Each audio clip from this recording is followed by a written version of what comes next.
Welcome to the Italian Wine Podcast. I'm Cynthia Chaplin, and this is Voices. Every Wednesday, I will be sharing conversations with international wine industry professionals, discussing issues in diversity, equity, and inclusion through their personal experiences working in the field of wine. If you enjoy the show, please subscribe and rate our show wherever you get your pods. Okay, hello everybody. I have Melanie Young with me today. She has a long and illustrious career in wine, food, hospitality, and marketing. She's originally from Tennessee, and she's a prolific wine writer, which I appreciate.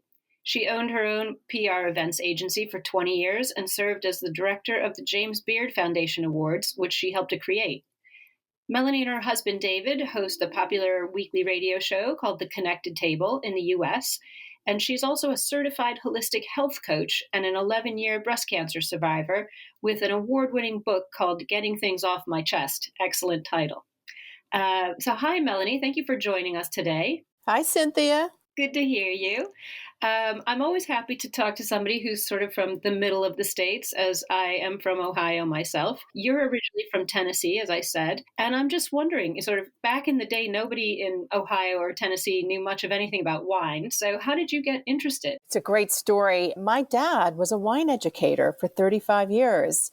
Mel Young was a CPA by profession, but he, due to a passion for travel, fell in love with wine. And because there was really no wine back in the 70s when he started collecting, he self-educated and then decided to offer a wine course at the University of Tennessee at Chattanooga. And he became known as Chattanooga's wine professor. That's incredible. That is how I started. That's fantastic. Yeah, he used to teach me about wine.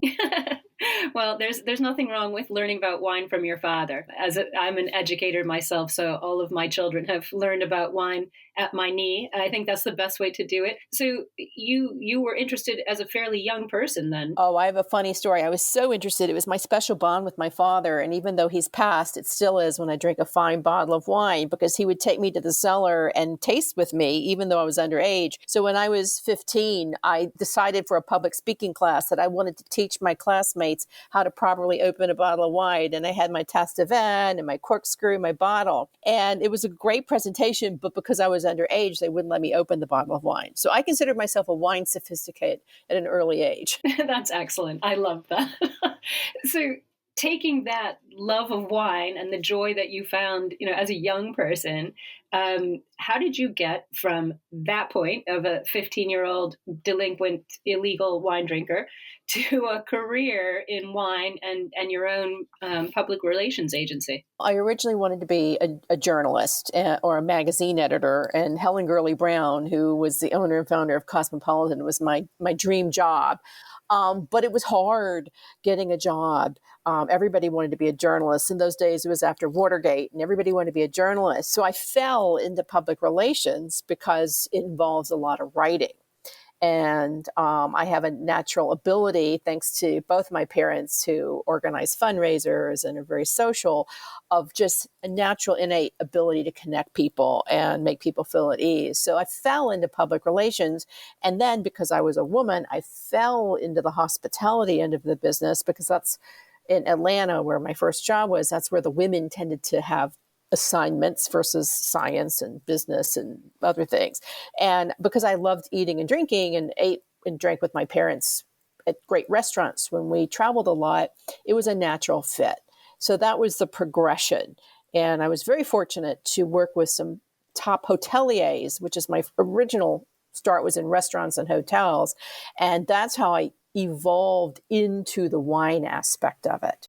So when did your own PR agency start? That's a brave and bold move. When did that happen? Well, I was working in Atlanta, and my agency was bought by a big agency in New York. So I decided to join New York and see what New York was all about. I had that big New York dream to make it there. And I did really... I think all of us Midwest girls had that. Yeah. And I was doing great, but then something happened that was really important. My grandmother, who I adored, dropped dead of a massive heart attack while I was working for a big company. And I went down to the funeral and decided to spend a few extra days. And when I got back, I got a written reprimand that I didn't ask permission to take time off to be with my family. And that's when I decided I needed to work for myself. And then something fell into my lap. A good friend of mine in the food end of things recommended me to Chris Kimball, the publisher and founder of Cook's Magazine. They were looking for someone to help them with a program called The Who's Who of Cooking in America, which later evolved into the James Beard Awards. So I was brought on as a consultant to work on that, which was my first client, to give me the leap to start my own company. And my first job was to write the biographies of all the Who's Who members. So I love to write. I love food. I got to know everybody. And then that kind of evolved into helping produce the event. And then when Cook's Magazine folded, I was left with all the files for the Who's Who and helped negotiate for the James Beard Foundation to take over the program, which started the seeds of what became the James Beard Awards. Well, it's an amazing story. A fantastic first client. Lots of good fortune there. So you must have been doing something right. Yeah, I was scared to death I was going to fail, and fear of failure made me work harder. I mean, I was determined to just work as hard as I can to make everything a success. And I happened to like what I was doing. Everybody's great in the business, so I was having fun doing it. It's always beneficial when you enjoy what you're doing, especially if you're an entrepreneur and doing it all on your own time and a lot of the time on your own dime as well. So that's an amazing success story. You did go on to, produce Bon Appetit magazine's wine and spirits focus tour in virtually every major city in the U.S. And as you said, creating the James Beard Awards. Where did you get the idea for that? How did it become so prestigious? Well, it was originally the Who's Who of Cooking in America. And then Peter Comp, the founder of the James Beard Foundation, called me and he said, we had to resuscitate the Who's Who. It had gone a year without happening because the magazine, Cook's Magazine, had folded. So I helped negotiate the deal that arranged for the Beard Foundation to legally acquire the rights to the Who's Who. And then coincidentally, and a lot of this is serendipity, the book award started because the book committee decided to leave the organization that housed the book awards. They had a big rift, widely publicized rift. And they approached the Beard Foundation and said, would you take on the Beard Awards? And then coincidentally, Seagram, Joseph Seagram and Sons, which was the sponsor of the book awards, said, we're going to reallocate our money now because of all this mess. And they said, let's start some restaurant awards with the Beard Foundation. So between Seagram reallocating its funds, the James Beard Foundation deciding to take over the Who's Who, the former IACP book awards coming to the Beard Foundation to say, take over our awards, it all kind of came together. And Peter Kump said, let's go create a program. And there were 4 or 5 people on this initial committee. And my job was to figure out how to make all this come into one awards program, get the sponsors, figure out how to produce the events, and turn it into a program. The first year was hard, but it took off like wildfire and grew over the years and over the years and over the years. And then when Time Magazine called it the Oscars of the food industry,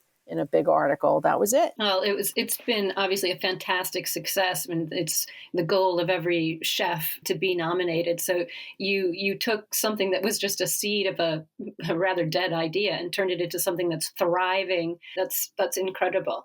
During all of that, you also became a member of Les Dames d'Escoffier and Wine Media Guild and Women of the Vine and Spirits, who I actually judge for in London. How did that transition take place to you becoming member of these sort of offspring groups, and what do you do for them now? Well, Cynthia, it was a slow evolution. So as the Beard Foundation grew, my company, I had an agency, M. Young Communications, also grew. Bon Appetit was a sponsor of the Beard Awards. They liked our programs. They asked us to produce all their events. Wines from Spain took note and asked us to produce all their events. That was our first big foray, deep diving into the wine business as a single client and not a culinary event. We became the agency of record for Wines from Spain. And that led to Benvenuto Brunello and on and on and on. And so the wine followed the food. They're always perfect companions. I was invited to be a member of Les Dames d'Escoffier in the mid-90s. It's an invitational organization, and I also served as president. I only more recently joined Women of the Vine, because it's a newer program, and Wine Media Guild when I started writing more about wine. At the time, I was running a company with 20-something employees, so my writing was really more geared for our clients, and I was running a bigger company. So the writing evolved later when I started publishing more under my own byline. As for what I do, I'm on the membership committee for Wine Media Guild, and we are looking for new members. I'm less active in Women of the Vine right now just because there's a lot of corporate members, and I'm a small company, really. So a lot of the programs, I talked to them about that. I'd like to do more to help smaller businesses. That's where I'm hoping to go in 2022. And for LaDom, I've organized a lot of programs. I served as the president for 2 years, and which is your term. And then in 2021, I organized a big webinar on addressing sexual harassment in the industry. Wow, that's fantastic. It's such a timely and really important topic. How did that go? Did you have a big audience, and how many speakers did you have? Oh, it was fabulous. It was free, because I did not want anybody to have to pay to hear this. And it was in... that is a very good way of being inclusive. Exactly. And it was in January, and I had 6 really hardcore panelists representing different areas of legal, HR, advocacy, self-defense programs, communications, and people who had been harassed. It was a very good program. I think they still have the program on YouTube, but it was called Breaking the Silence, because so many women are fearful of speaking out, and now they are less fearful, thank goodness. I think things like this really support an effort to give women back their voices, to give them the strength and the courage. It takes a lot to be brave and to address that. So, conferences like that are going to make all the difference. Are you carrying on with that conference? Will it be an annual thing? It was a webinar, not a conference. So probably not, because LaDom wants to diversify their programming as well. But I personally, I serve as an advocate for women. I have all my life. It was not easy starting my business. I had a lot of discrimination against me, starting with trying to get a bank loan, trying to build a business. So I, had to fight my way through that to grow. And I have a strong, soft spot for helping women who are venturing out on their own and helping them have the confidence and the belief in their self-worth, not to be undervalued or let anyone undervalue them. Well, that's an amazing role model to put out in the world, especially these days when people should be jumping up and down and shouting about those sorts of things. So I think that's an excellent thing to be doing, particularly in the wine industry, which can be very male dominated, as we all know. Oh, it's tough. It's tough. And very male dominated, particularly in specific areas. And you just have to really stand for what you believe in. And know your worth and do your homework. Absolutely. Well, going on from that, you stepped away from your PR agency and now you're hosting the Connected Table with your husband, David. What was the transition? I know you said you wanted to move to being more supportive of smaller businesses. How did you move away from the agency and get into Connected Table? It was a kind of tsunami of things that happened. I had worked myself to the bone. I had put my business first. I had a lot of success, and then we had a lot of bad years as well. In the PR business, you win clients, you lose clients. There's not a lot of long-term loyalty. You're constantly chasing receivables. I found, I had a client that, I won't say who, but it was a big spirits entity that hung me for $400,000, which was, I think, when I said I'm done. I had to chase that money down for 2 years. And during that time, I became ill. And eventually I was diagnosed with breast cancer. I was actually on a wine business trip to Italy in Nobile di Montepulciano when I found the lump in my breast. And that was 2009. And so I was diagnosed with breast cancer in August 2009. I had just rebuilt my company after suffering a 75% drop in income in 2007, the same year I got married. And then we had the recession. So I had, like many, weathered a huge tsunami of loss of business. I had rebuilt, worked myself to the bone, and then I was diagnosed with breast cancer and went through treatment, didn't tell anybody for fear that I would lose all my business again. Here's that fear word. And when I got out on the other side, and there is a big other side with all of this, when you go through something traumatic, I said, I'm done. I don't want to do this anymore. That is absolutely harrowing tale.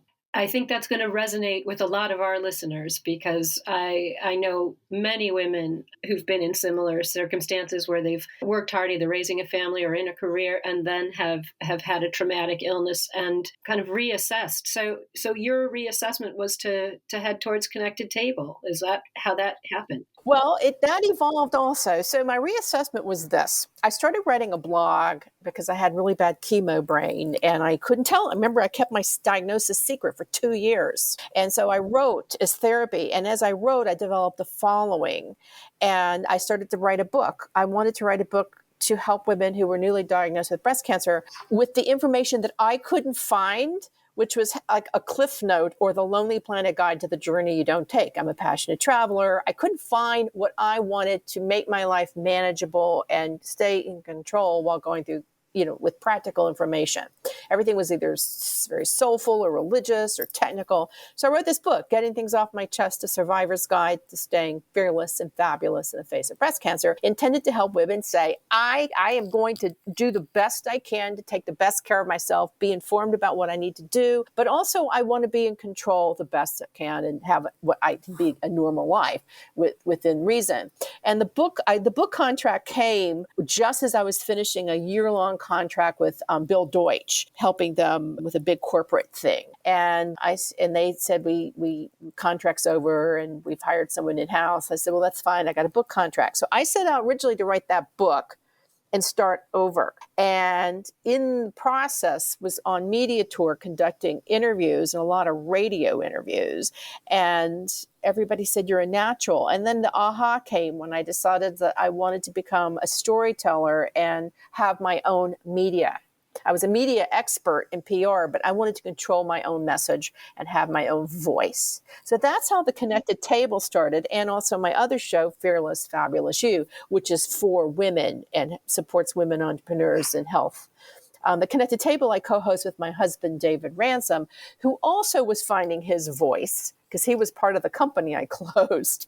And we one day guest hosted on somebody else's radio show, and it kind of clicked. We found chemistry on air as well as in person. That is a tremendous recovery story, taking, not just physical recovery, but also recovering from business trauma and all the emotional and philosophical, as you described it, a tsunami. I love that word of having had cancer. That's I love the book title, and I love the Connected Table as well. What are your goals with the program? Well, first of all, I have to thank a fellow wine educator and writer, Susanna Gold, for even having me come up with the idea of the Connected Table, because she was freelancing for me and she looked at all my Rolodexes and she said, you are so connected in this industry. What are you going to do now that you're closing M. Young Communications? And the light bulb went, the Connected Table, that's it. And I didn't even know what I was going to do. I just created the name. The show is in its 8th year. It is live to podcast. So it's a live radio show Wednesdays at 2 p.m. Eastern in the States. And it's podcast around the world. iHeart's probably the biggest. We are storytellers. We profile leaders, legends, and legacies in wine, food, spirits, and hospitality. So people who have made a long-term impact in the industry, either their family, many, Italians, multi-generational leaders, and we call legends, the Jacques Pepins and the, in the chef world. And we tell their story. It's a conversation kind of based on, even though he's disgraced now with Charlie Rose's show, some of those are inside the actor's studio. And that's what the show is about. It's not about the latest release. It's not about the newest this. It's about the person and the person's story and what they're about. And then we have a separate, more content-focused program called the Connected Table Sips. We're shorter, more trend focused. So those are customized so that we have some income, because the Connected Table we created is a labor of love right now, which is very merited. I'm a big fan. It's a great program. So I'm very inspired by everything that's happened on Connected Table. So hopefully some of your mentorship will flow over into Voices. And I'm so glad you gave a shout out to Susanna Gold. She's also an Italian wine ambassador with Vinitaly International Academy. So she's a colleague of mine. And it's great that she helped you arrive at that point where you could come up with this light bulb moment. I love that. Well, she's great, and I've, we've helped each other with light bulb moments, and light bulbs. The key is keep the lights on. That's a wonderful saying. That is absolutely a great philosophy. Yeah, you don't want to have to make the light bulb come on. It should be on all the time. I like that. Well, you've gone on after all of this to become a certified holistic health coach. Tell me what that means. How is that playing into your very busy life? Well, it's probably secondary right now, but it was very primary when I decided to do it, because here I was, I'd written a book. Here I am, a cancer survivor, writing an expert book on surviving cancer and that's, managing your cancer treatment. So I felt that to walk the walk and talk the talk, I needed to go back and get some proper educational training on nutrition and holistic health, because I was being asked to write a lot of articles and speak.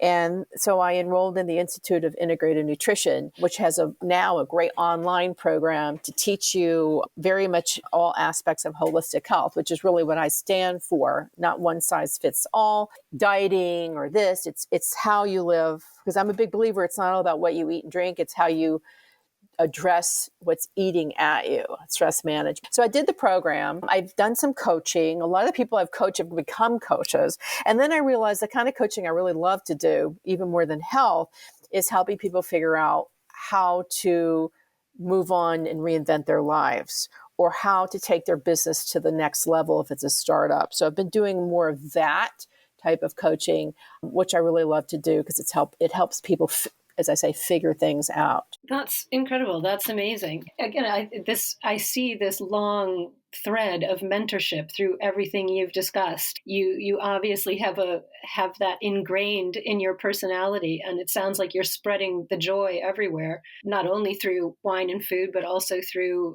this much more humanitarian effort to support people. It's really inspiring, and I'm glad to hear the story. I know that our listeners will enjoy it too. So I'm going to ask you for some words of wisdom, because obviously you've got them and you have probably earned them through many scars. What kind of words of wisdom would you give to women who want to enter the wine and food sector, either as writers or as sommeliers, or be it as it may? It's not an easy sector to get into, as we both know. It's not. And it is very male dominated, and everybody wants you to have prior experience. And I actually I've actually done interviews where people said you have no experience. And I've had to say, but I do have experience. Let me explain how. You need to really know your value and really put together a package that is appealing. So if you don't have any wine experience, but maybe you have sales experience, right?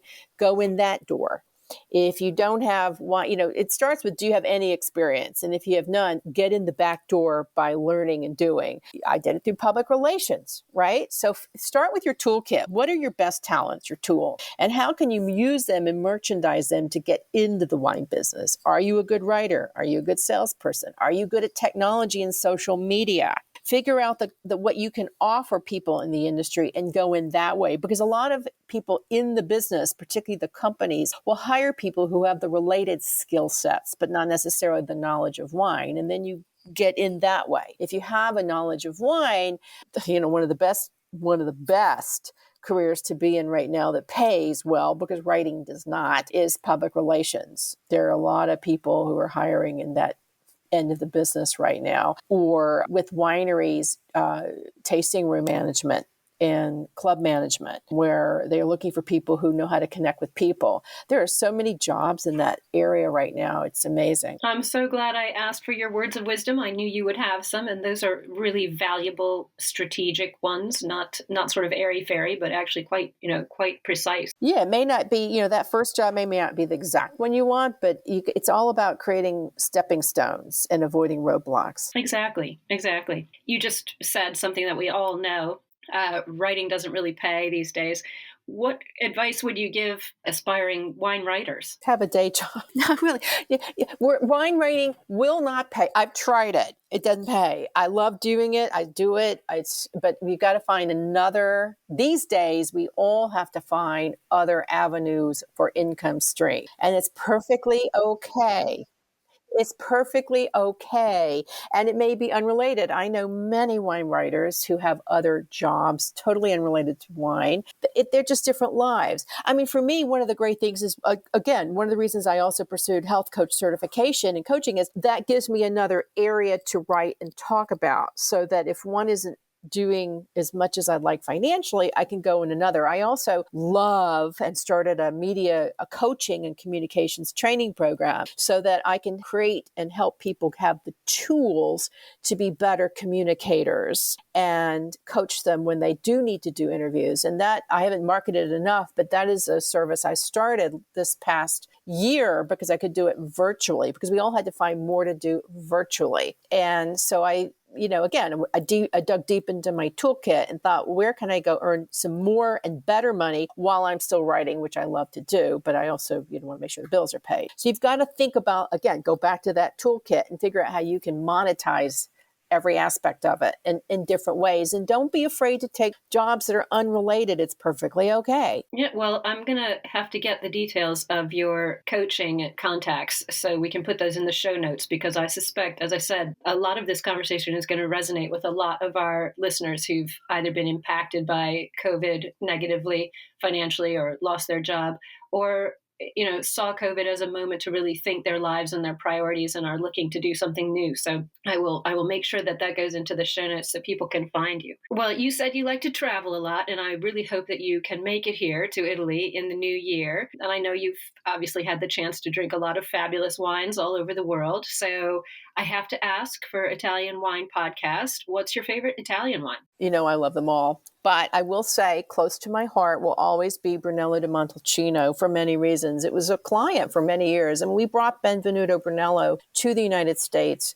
Thank you, Tony May, who was my partner in it initially. I love that man. He opened a lot of doors for me in Italy, the restaurateur Tony May. And I started working with the Consortio in 1999 or 2000. And it was crazy because in 2001, we had the terrorist attacks and we had to convince the Consortio to come. And because of that, I became very immersed in Montalcino, went many times. We had a lot of wine left over. So my husband and I had a lot of Brunellos for the years. So I have a soft spot. How tragic. So we believe in drinking anytime. And I got to know a lot of the producers. I mean, since then, I've gotten to know a lot of other wonderful producers from other regions of Italy. But I think that, it was always that first kiss. I'd say Brunello di Montalcino was my first Italian kiss. Oh, I don't think we're going to be able to top that. Brunello di Montalcino was your first kiss. I love it. I think we're going to have to just leave it at that, Melanie. I really appreciate you coming on today and sharing so openly so many massive milestones in your life, positive and negative. It's really beneficial to our listeners to hear how you got from being a 15-year-old opening a wine bottle in your classroom in Tennessee to where you are now. I've really enjoyed the conversation. So thank you so much for joining us today. Thank you, Cynthia. I really enjoyed it as well. You're doing a great job. Thank you for listening, and remember to tune in next Wednesday when I'll be chatting with another fascinating guest. Italian Wine Podcast is among the leading wine podcasts in the world and the only one with a daily show. Tune in every day and discover all our different shows. You can find us at ItalianWinePodcast.com, SoundCloud, Spotify, Himalaya, or wherever you get your pods.